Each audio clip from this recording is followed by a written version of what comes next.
继续要来讲政府的纾困贷款真歹申请，有不少的业者讲看会到吃袂到，希望政府会当来放宽对艰难企业的认定。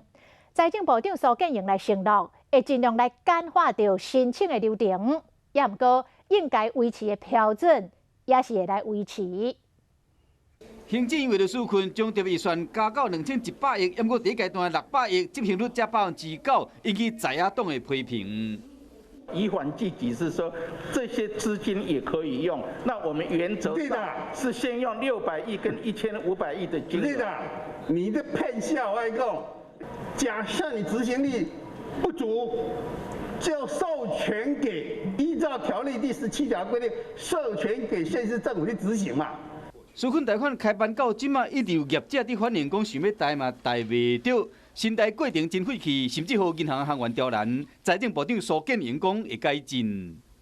没有水公共营业人的税基，大概就可能第一个条件就不符合。除了那个贷款的程序以外，那事实上申请表是非常简单的。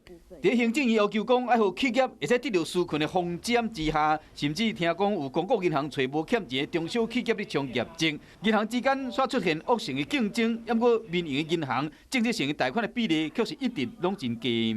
银行在配合这样子的疫情严峻的时刻来共体时艰，维护了这个客户的信用，不至于让他违约，也是维护了金融资产的品质。我想这一个观念是非常重要的。